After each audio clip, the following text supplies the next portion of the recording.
actividades agroambientales, ¿no? Entonces creo que debería nomás ir la precisión, porque no podríamos nosotros tampoco establecer sobre lo que es urbano, porque si estamos hablando de la 247 de la regularización de derechos propietarios, es un tema urbano. Creo que sería nomás preciso. Muy bien, entonces allá en otro grupo tienen alguna complementación, observación. ¿Quién sabe en el grupo primero? Cuando hablamos de su regla de derecho propietario, no sé si es de derecho propietario o es el tema central que tenemos que tocar. No estoy muy de acuerdo con esto porque estamos hablando del derecho propietario. No sé si estoy equivocada. Bueno, el título, olvidémonos del título, sino porque habíamos hablado procesal y material. Sí, subregla material, ¿no? Y si hablamos del material, estamos hablando del fondo. Entonces, me parece que no coincide con el fondo que tiene la intención de la sentencia, ¿no es cierto? O sea, la subregla no estaría bien redactada. No. O sea, cuando empieza el párrafo en lo que respecta, no está. ¿Por qué no está bien redactada? Porque se tiene que definir que la intención de la sentencia es que en temas como son los recursos hídricos, el Estado no puede reconocer un derecho, no. El proceso de saneamiento no se puede realizar en ningún área de dominio público. Entonces estaría viciando de nulidad estas actividades, aunque fuera titular. ¿No es cierto? Hay una que nosotros hemos sacado en el... ¿Ustedes han redactado la subregla? Sí, en el material, pero era muy amplio, entonces por eso lo hemos dejado casi inválido, ¿no es cierto? No sé si podemos volver.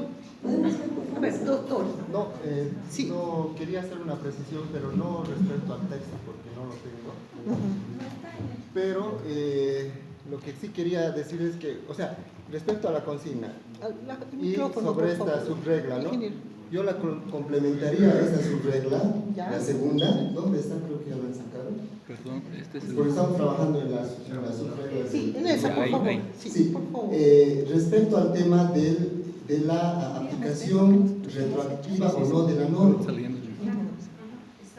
Aquí lo que deberíamos introducir también es el hecho de que aun cuando esa área de dominio público haya sido establecida en forma posterior al inicio de saneamiento. A ver, vengamos a la... Porque me interesa que sea redactada muy bien esta subregla.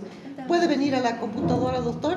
Y la redactamos entre todos. Sí, a partir de esta, ¿no? Ya, a partir de esta que han hecho sus compañeros, Debe ser ese. podemos redactar. Sí, pero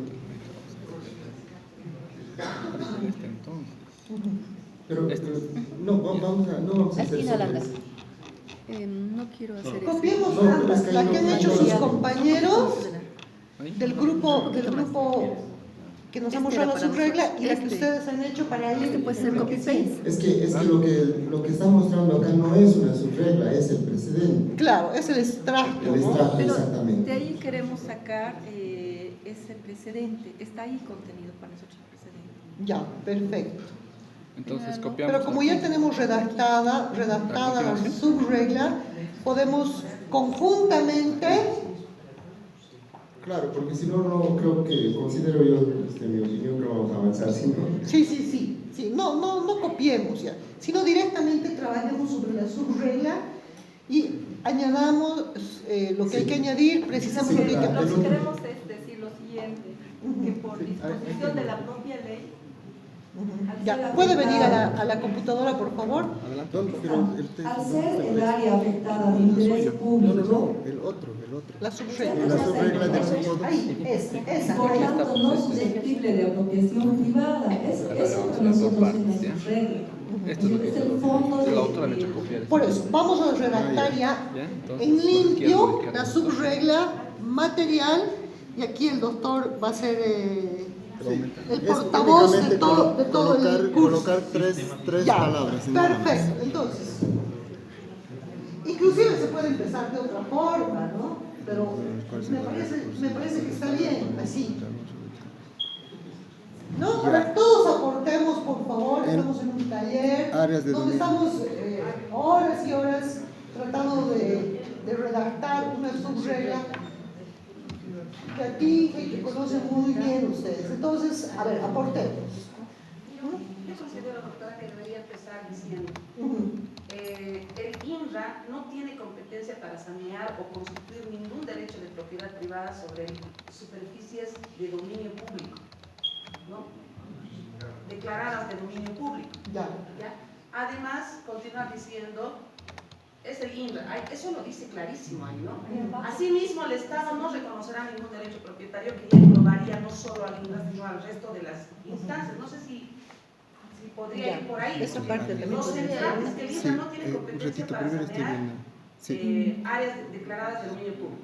Y está ahí, dice, El INRA no tiene competencia para sanear o constituir ningún derecho de propiedad privada agraria sobre dicha superficie, volviendo inoperante y extinto todo proceso de saneamiento, ¿no es cierto? O sea, toda En actividad curso, sería además nulo. dice, exacto. Además dice en curso. Entonces, acá la regla es que todo lo que el INRA esté ejecutando en áreas de dominio público o declaradas de dominio público superior al inicio de más pero dentro de la subregla. queda nulo. La subregla tiene Entonces, el supuesto INRA lo que derecho y tendría que hacer es que consecuencia en base a esta sentencia que está disponiendo esto, estemos de acuerdo o no, está disponiendo aquello. El INRA debería hacer un instructivo en este momento y ordenar a todos sus departamentos que identifiquen esto y declarar como una resolución su nulidad. Esa es la regla que está establecida. Doctora, ¿está bien hasta ahora? ¿Cómo se está Empezaríamos con el INRA ya directamente, como es como una norma, Exactamente.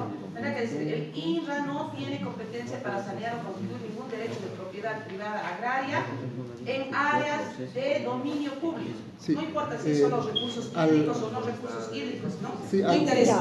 al respecto, doctorita, me parece bien que justamente hacer esa precisión, pero si leemos bien el texto, está hablando del Estado, porque no tenemos que entender que el Estado, el INRA es en realidad el representante del Estado en este caso, y no solamente es el INRA el que reconoce el derecho propietario, sino todo lo que es el Servicio Nacional de Reforma Agraria establecido por el INRA, que es el Ninguno más que ejecutante. el INRA reconoce derechos, doctor. No, pero cuando se emite la resolución suprema o cuando se emite el título ejecutorial, no es firmado por el INRA como autoridad, sino que es emitido por el Pero es que no Estado. hay título si no hay procedimiento, doctor, no confundiremos. Además hay un tema clarísimo aquí.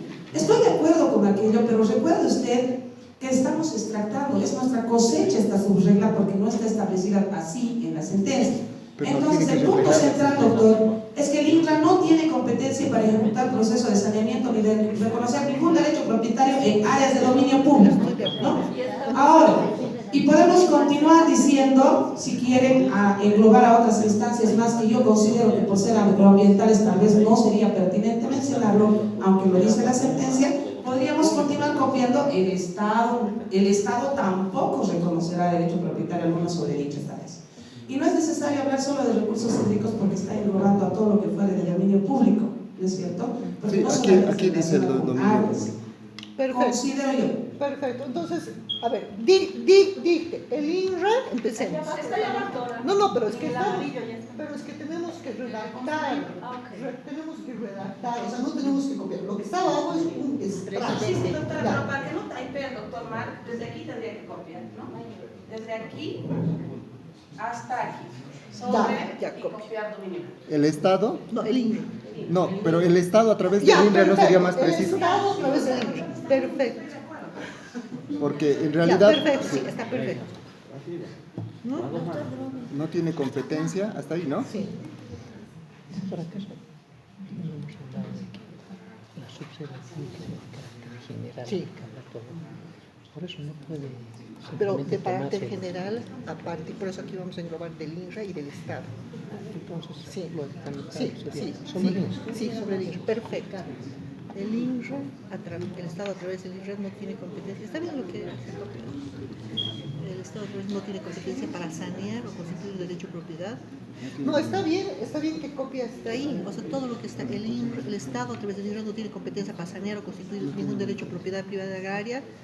No tiene Hasta ahí. competencia. Podríamos una coma respecto a áreas de dominio del cual se contrarían recursos hídricos para reconocer derecho propietario. O está bien esa parte, ¿no? O sea, copiar todo esto. No tiene competencia para sanear o constituir derecho de propiedad privada agraria respecto a áreas de dominio, ¿no es?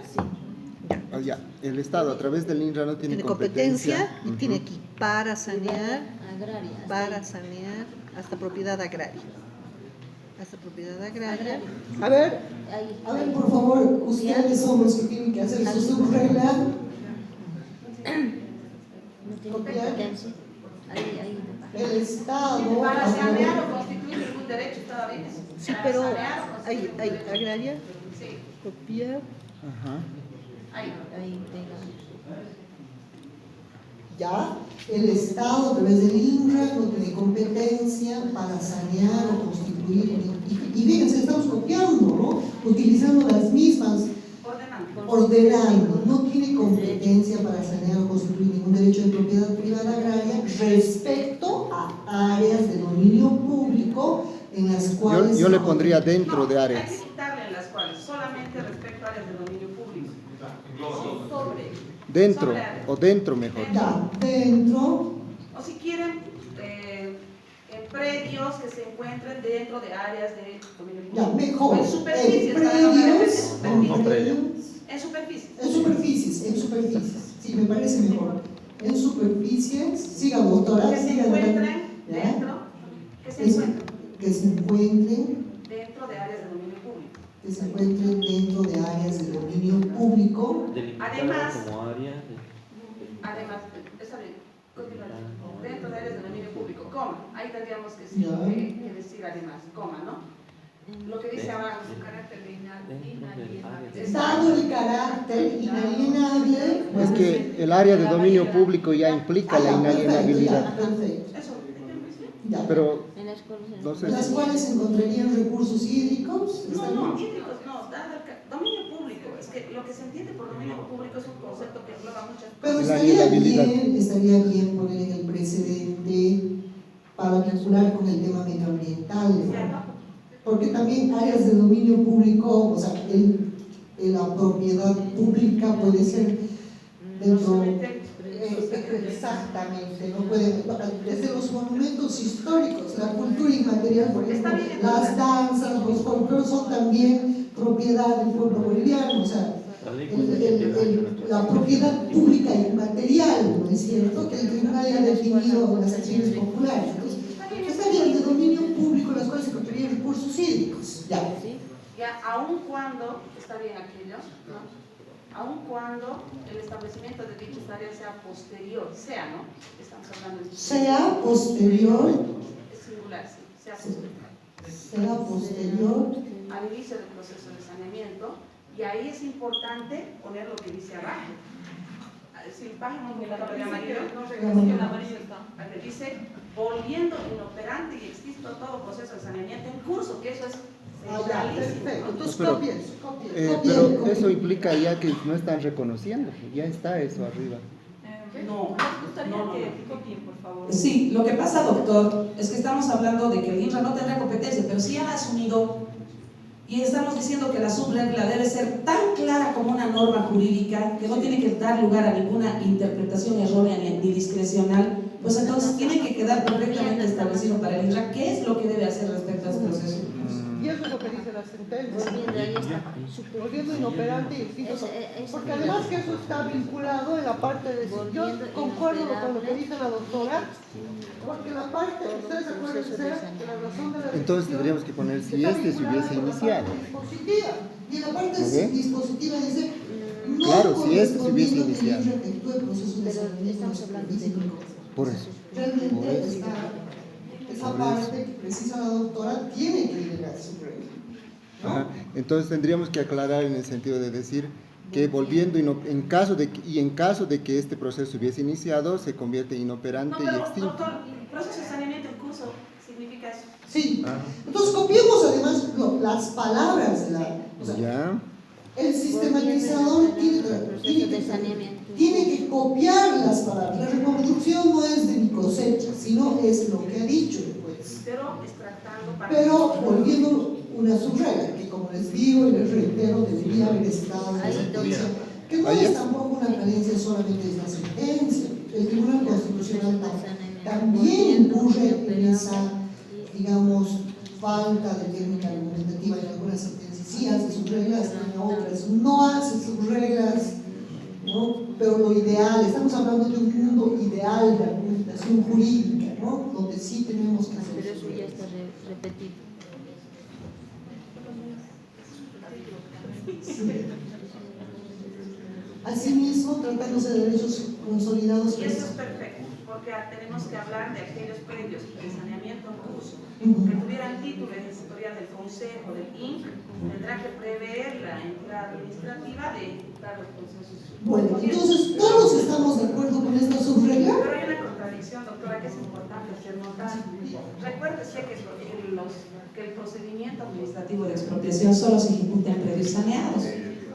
Entonces, si nosotros le estamos diciendo aquí que él no puede sanear, no puede reconocer derechos, ¿qué pasa con un predio con un derecho confederado previo?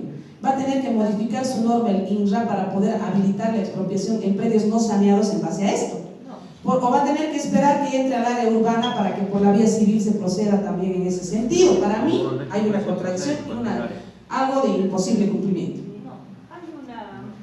Eso ya es una crítica a la Sí, lo que sentencia. pasa es que ¿O estamos, no, está bien extractado, doctora, Ya. pero ahora estoy viendo bien el papel del INRA, no sé cómo lo cumplo.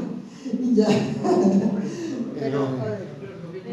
Lo que pasa es que ha perdido totalmente la competencia, pero sí hay predios titulados y eso hemos previsto en la última parte, donde dice que tiene que hacer un plan, ¿no?, de uso de suelo de este lugar, donde identifique si hay titulares anteriores, los cuales, claro, obviamente tienen que expropiar para que salgan de allá, no los puede sacar. Pero no se puede expropiar en áreas no saneadas.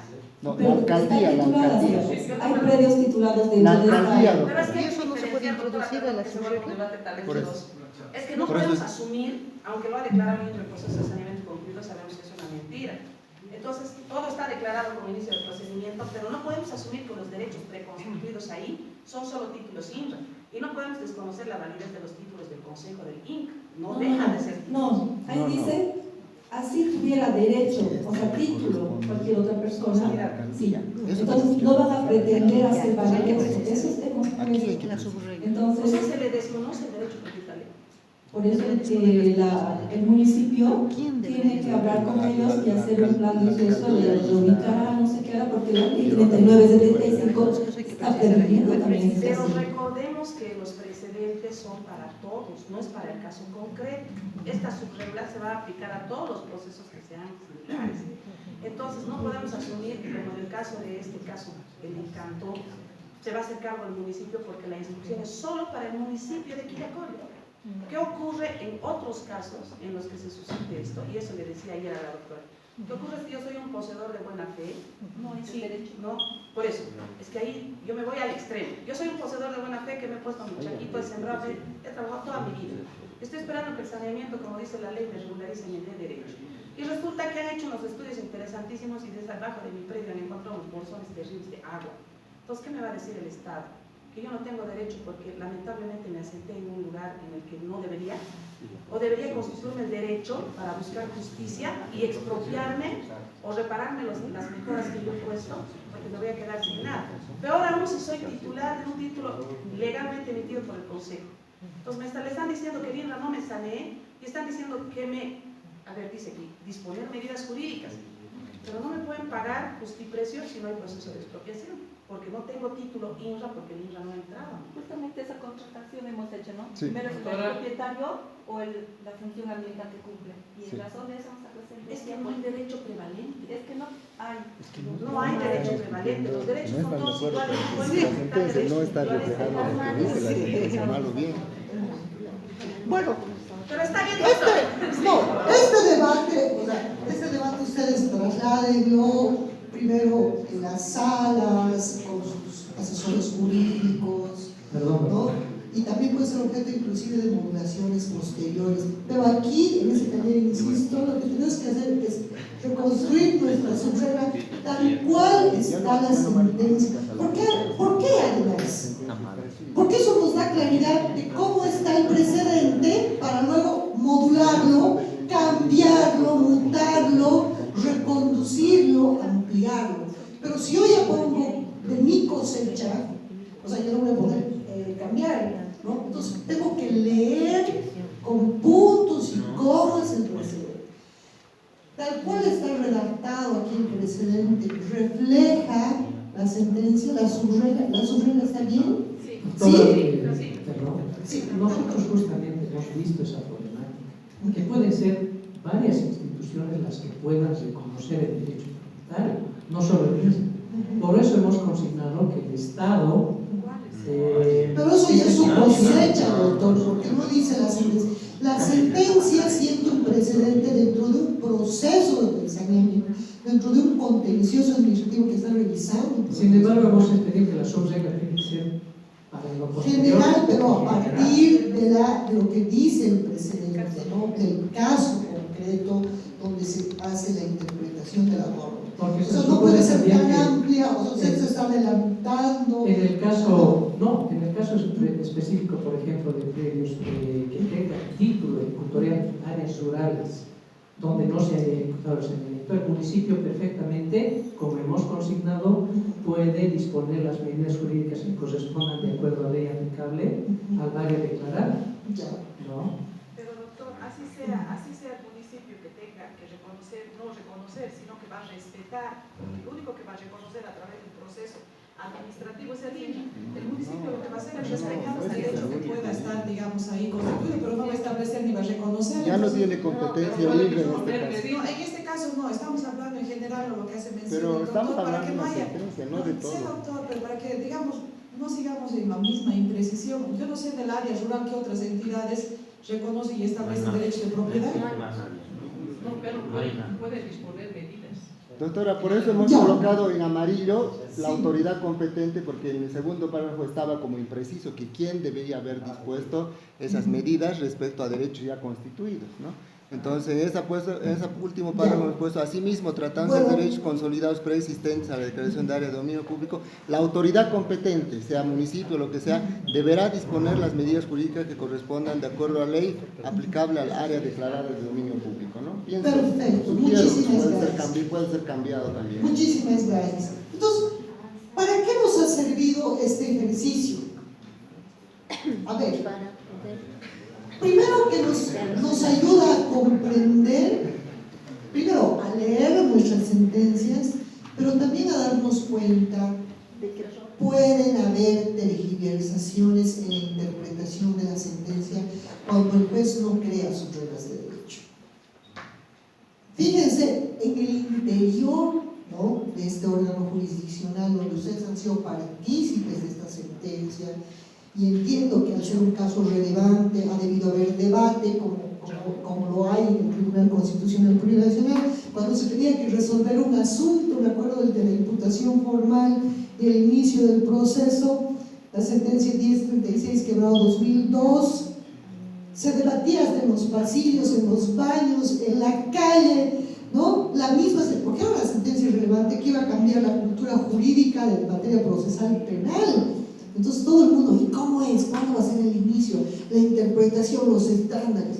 Entonces entiendo que ustedes han tenido que debatir esta sentencia al interior, pero fíjense que inclusive hay criterios, no diremos disidentes totalmente, pero que no están muy de acuerdo con algunos elementos. Imagínense los jueces agroambientales que están obligados a sus precedentes, el INRA que está obligado verticalmente a seguir los precedentes del Tribunal Agroambiental. Si no tiene claridad sobre las subreglas que todos los días ustedes están sentando en sus precedentes, ¿qué va a ocasionar? Va a ocasionar a que las sentencias sean reinterpretadas y no aplicadas. Las sentencias no tienen que ser reinterpretadas por la autoridad que está vinculada a ese precedente. Tiene que ser aplicada.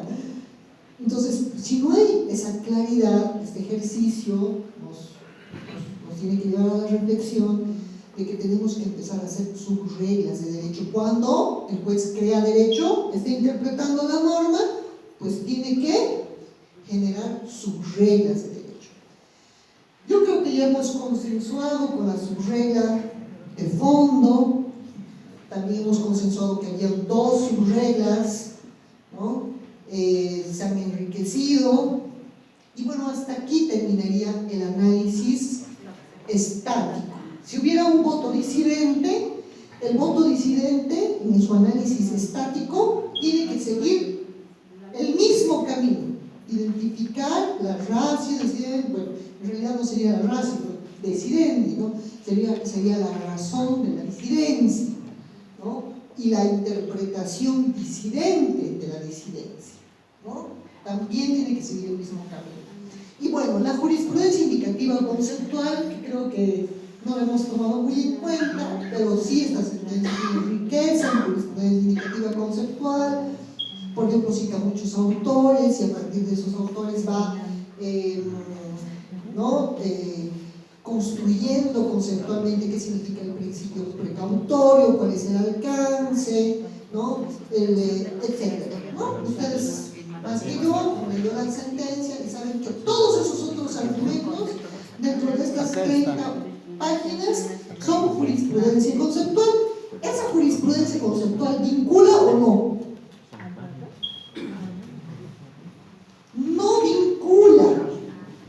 Entonces, las autoridades que están obligadas, vinculadas a los precedentes, no pueden agarrar en el Google y entrar al árbol jurisprudencial y tomar la frasecita que les favorece, ¿no es cierto? Porque ya hemos visto qué es lo que vincula.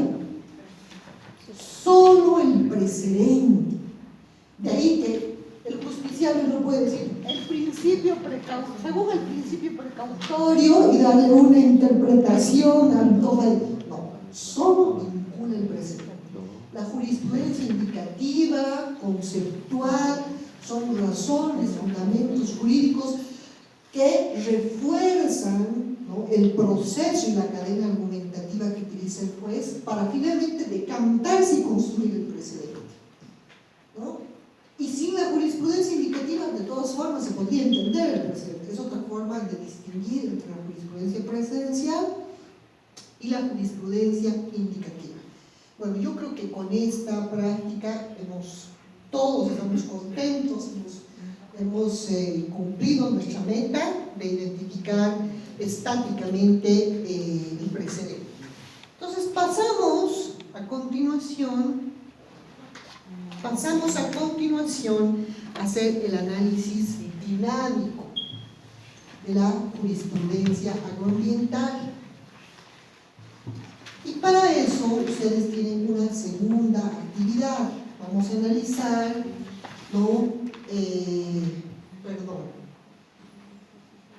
el análisis estático y el análisis dinámico. En el análisis dinámico, como ustedes tienen en sus carpetas, tenemos que identificar, ¿no?, el precedente agroambiental vigente o en vigor dentro del medio ambiente. O sea, mientras el objetivo del análisis estático es identificar el precedente, la subregla, el objetivo del análisis dinámico, cuando analizamos una línea, es identificar el precedente en vigor. Porque todas las sentencias,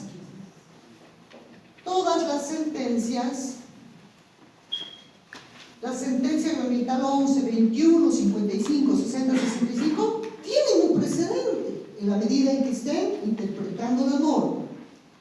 Pero todas estas constituyen un precedente en vigor. ¿Cuál es el precedente o cuáles son los precedentes vigentes?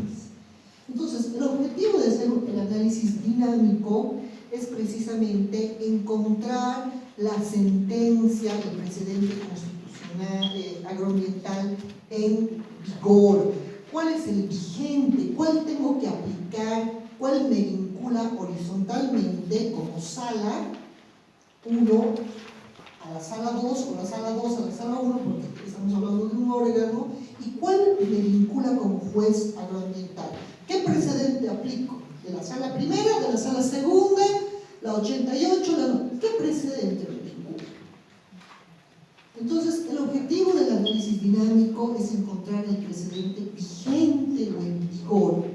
Y para eso tenemos que valernos, ¿no?, de la teoría del estándar jurisprudencial más alto, que es una teoría que ha sido acuñada por el Tribunal Constitucional, que señala, ya lo hemos dicho superabundantemente, que dentro de una línea, ¿no?, tenemos que escoger a partir del método de comparación, ¿no?, cuál es aquel precedente que contiene los criterios de interpretación más favorables a los derechos, ¿no? Esta teoría del estándar jurisprudencial más alto está en la 2233, quebrado 2013, y el 87, quebrado 2014, y se sustenta no solamente en estas sentencias, sino en el artículo 256.1 de la Constitución, en el 13.4 de la Constitución, que hablan sobre el principio de progresividad y la prohibición de regresividad de los derechos. Es decir, que el juez siempre tiene que ir de manera progresiva interpretando los derechos, bueno, las normas en favor de los derechos. Y por lo tanto sus precedentes vigentes serán los que se acomoden a esas interpretaciones favorables, ¿no? Y los precedentes que se vayan rezagando serán pues aquellas interpretaciones restrictivas, ¿no? ¿Por qué? Fíjense aquí, dice, la creación del derecho por los jueces a través de su jurisprudencia, al igual que los otros órganos productores de normas, forma parte del sistema jurídico. Si esto es así, cuando la jurisprudencia se disocia de la unidad y validez constitucional, la creación de este derecho es simplemente un hecho extrasistémico. ¿Qué significa esto? Que mientras ese precedente se acomode más a la Constitución y a las normas del bloque de constitucionalidad, a sus valores, a los principios, a los derechos, que implícitamente esté protegiendo esos derechos, pues es un precedente en vigor y está dentro del sistema jurídico. Pero aquellos criterios restrictivos ya no forman parte del derecho jurisprudencial y por lo tanto no pueden ser vinculantes. No pueden ser vinculantes. Este entendimiento está en las sentencias 457, quebrado 2004, 1369, quebrado 2010 y 846, quebrado 2012. Fíjense, de larga data en el Tribunal Constitucional desde el año 2004. De ahí que cuando un precedente constitucional, que podríamos hablar también agroambiental, se mantiene vigente, en vigor e en vigencia por la fuerza de su justificación, una justificación acorde con la Constitución y las normas del bloque de constitucionalidad, y se lo cambia cuando la fuerza de otra justificación articula mejor en el sistema jurídico. Por lo mismo el cambio no puede ser regresivo a los derechos, esa articulación tiene que ser mejor, más progresista. ¿Cuáles son las consecuencias de analizar dinámicamente una línea jurisprudencial a partir del estándar jurisprudencial más alto?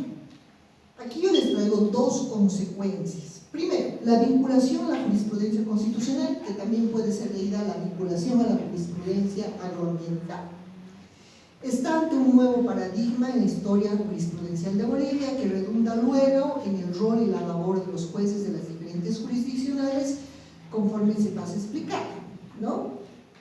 Este nuevo paradigma en el derecho jurisprudencial que establece una vinculatoriedad a la jurisprudencia constitucional de manera razonada a partir del estándar más alto, tiene al menos dos consecuencias prácticas en la judicialización de los derechos. Primero, los jueces tienen la obligación de vincularse a los precedentes constitucionales, pueden ser agroambientales, reitero, emitidos por el Tribunal Constitucional Plurinacional o Tribunal Agroambiental, que contengan el estándar más alto de protección del derecho fundamental involucrado en un determinado problema jurídico. O sea, la regla es que tenemos que vincularnos a aquel precedente que contiene el estándar más alto. La excepción, dos, los jueces pueden apartarse de dichos precedentes con fundamentación suficiente cuando en la construcción argumentativa de su línea de pensamiento jurisdiccional individual, si se trata por ejemplo de un juez unipersonal, o colectiva, si se trata de tribunales colegiados, se obtengan respuestas, interpretaciones aún más progresivas, más favorables que los precedentes constitucionales que contienen estándares altos de protección. protección de los derechos, por cuanto los jueces de instancia, apelación y casación, el ejercicio de sus respectivas competencias y atribuciones se constituyen en los garantes primarios. Entonces, ¿cuál es la regla? La regla, a partir de la vinculación vertical, es que todos los jueces, especialmente los de cierre, tienen que vincularse a lo que ha dicho el Tribunal Constitucional, los presidentes constitucionales. Y solamente pueden apartarse en la medida de que razonen de manera fundamentada y motivada, y ese razonamiento contenga estándares más altos a los entendidos por el Tribunal Constitucional. Del mismo modo, el juez agroambiental, el INRA, tiene que vincularse a lo que ha dicho el Tribunal Agroambiental, y solamente pueden apartarse con motivación suficiente siempre que hayan entendimientos más favorables. Estamos hablando de la vinculatoriedad. Ayer distinguimos la vinculatoriedad de la obligatoriedad, ¿no es cierto? La vinculatoriedad recae sobre la subregla. La obligatoriedad, si el Tribunal Constitucional en un caso que ha revisado una sentencia y le ha dicho al agroambiental nula su sentencia y vuelve a dictar, ¿puede apartarse? No, porque ahí estamos hablando de obligatoriedad. La vinculatoriedad recae en las razones. Muy bien, aquí les traigo una línea jurisprudencial en materia constitucional para ver cómo se arma la línea jurisprudencial y ustedes hagan el trabajo sobre esa línea en la segunda actividad. Fíjense, les he traído este ejemplo porque es una sentencia que tiene toda la tipología de sentencias. En la acción de libertad, el Tribunal Constitucional ha tenido varios criterios ondulantes. ¿Eso qué significa? Que es íncito a los tribunales de cierre cambiar, modular y reconducir su jurisprudencia. No es que los tribunales, claro, a partir del principio de seguridad jurídica, igualdad, tienen que tener criterios uniformes, pero eso tampoco los acordona o les pone una camisa de fuerza para petrificar su jurisprudencia, sino que por el contrario sí pueden cambiar. ¿Cuál es la medida? Fundamentación y motivación suficiente, y que ese cambio, esa reconducción siempre sea favorable a los derechos. Entonces fíjense, en esta línea jurisprudencial ustedes pueden ver el tribunal, no sé si conocen la acción de libertad, bueno, han debido algunos interponer alguna vez o conocer de su tramitación. La acción de libertad, a partir de la tipología de acción de libertad innovativa, procede, ¿no?, incluso cuando la persona está puesta ya en libertad. Entonces, este fue un problema jurídico que ha estado en constante reflexión por el Tribunal Constitucional, por la justicia constitucional y la jurisprudencia constitucional. Entonces, ¿cuál era el problema? ¿Qué ocurre? ¿Va a proceder o no la acción de libertad cuando una persona ya ha sido liberada, ya está en libertad? O sea, ¿qué objeto tendría si la persona ya está libre y te puede dar una acción de libertad? ¿No? Exactamente. Ese ha sido, digamos, un problema jurídico que ha tenido diferentes respuestas. Entonces, ¿cómo construyo la línea? Fíjense, mi problema jurídico que se plantea en el Tribunal Constitucional es: ¿va a proceder la acción de libertad no obstante de que la persona ya se encuentra en libertad? O sea, ya no está detenida, arrestada, ¿no?, arbitraria o ilegalmente, de todas formas procede. Ese es el gran problema jurídico. Las respuestas que ha tenido el tribunal han sido diferentes, y esas respuestas constituyen la línea jurisprudencial. Entonces, fíjense cómo yo estoy preguntándome, yo estoy armando mi problema general para analizar una línea jurisprudencial. ¿Cuáles han sido las respuestas del Tribunal Constitucional Plurinacional? Desde el año 2003, la sentencia 1489, 1589, 1728 del 2003 ha señalado, ¿no?, que promovido el entonces recurso de habeas corpus, no procedía el mismo cuando el hecho conculcador ya había cesado. Entonces, el 2003, en estas sentencias el tribunal, ¿cuál fue su respuesta al problema jurídico? Si ya cesó, procede la acción de libertad. Si usted ya está libre, ¿para qué le interpone la acción de libertad? Esa fue la respuesta, la primera línea jurisprudencial. Sin embargo, la sentencia 327/2004 moduló ese entendimiento. ¿Y cuál fue la respuesta que le dio el Tribunal Constitucional? Estableció que sí es posible la presentación posterior, porque así hubiera cesado, procedía para la reparación del daño y además para una protección en la dimensión objetiva de la acción de libertad. Bueno, si usted fue privado de libertad como Pepito Flores, para evitar violaciones repetidas, pues va a proceder la acción de libertad en su calidad de innovativa, así haya cesado su privación de libertad.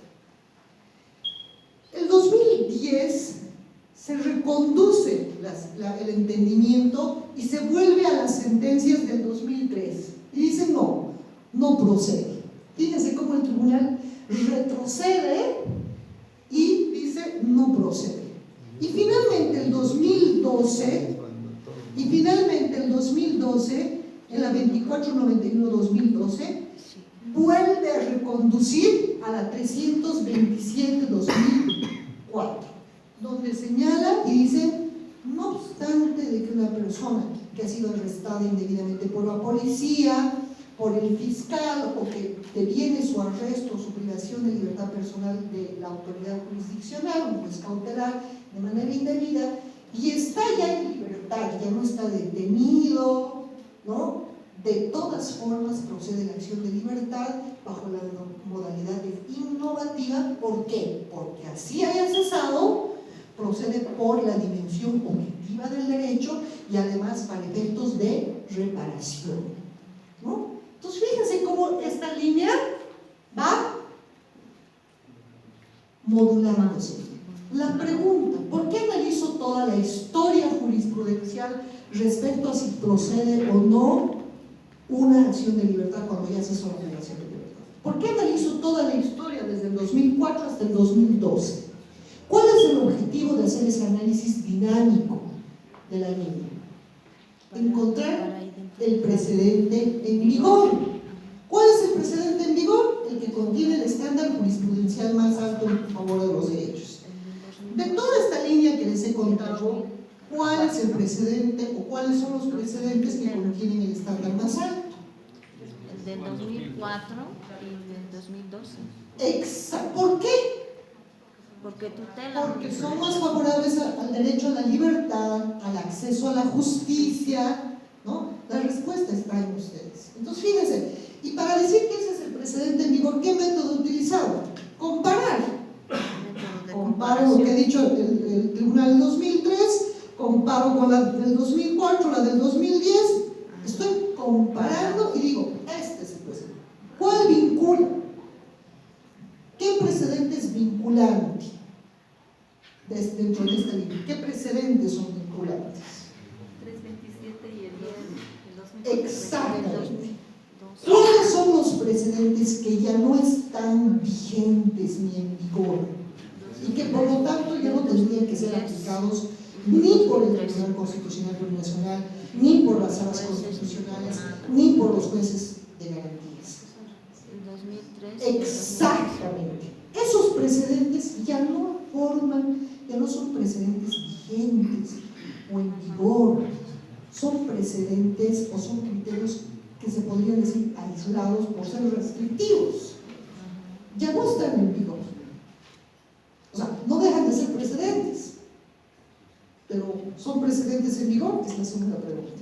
No son. ¿Por qué? Porque no se acomodan sus interpretaciones a la Constitución y a las normas del bloque constitucional. Bajo este ejemplo, ustedes tienen que analizar dinámicamente estas sentencias constitucionales. Analizar toda la línea, digo, estas sentencias agroambientales,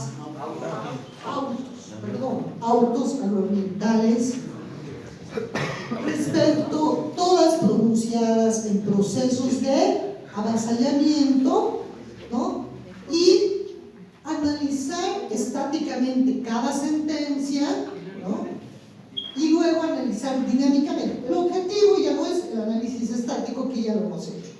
El objetivo es el análisis dinámico. Ustedes me tienen que decir cuáles son los precedentes o cuál es el precedente en vigor y cuáles son aquellos precedentes que, por ser restrictivos, a partir de la teoría del estándar jurisprudencial más alto, no son vigentes, no son precedentes vinculantes. La teoría del estándar jurisprudencial más alto, y reitero, si bien parte de estas dos sentencias que les he repetido como letanía en este taller, pero se sustentan no solamente en las sentencias, se sustentan en la propia Constitución y en el principio de progresividad de los derechos, artículo 13.1, de favorabilidad 256. Entonces, y esto reitero porque muchos cursos nos han dicho, no, es que eso de la teoría del estándar jurisprudencial más alto es una teoría que se han inventado los jueces constitucionales y que no se sabe cómo se va a aplicar. Esa teoría del estándar jurisprudencial más alto, primero que se refiere a mínimos de protección, ya hemos visto, o sea, son estándares mínimos. Y segundo, que además no se refiere a las sentencias simplemente, sino que tiene un sustento en la propia norma constitucional que dice a los jueces apliquen criterios de progresividad de los derechos y hay una prohibición de regresividad de los derechos. Entonces, a partir de eso, ustedes tienen que analizar dinámicamente esta línea, ¿no? Y vamos a dar unos 15 minutos, 20 minutos. Ustedes se conocen esta línea de memoria.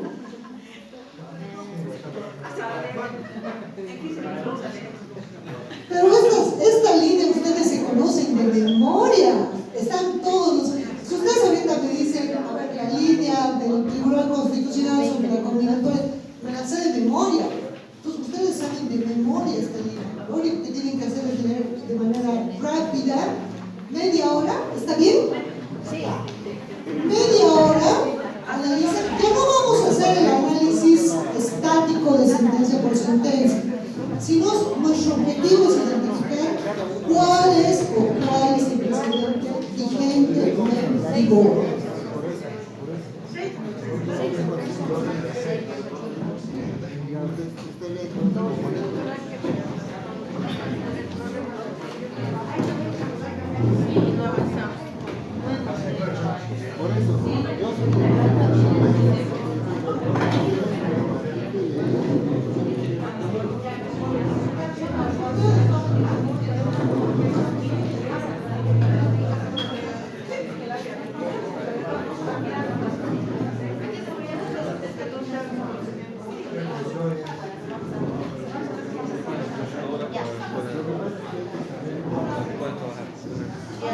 Gracias.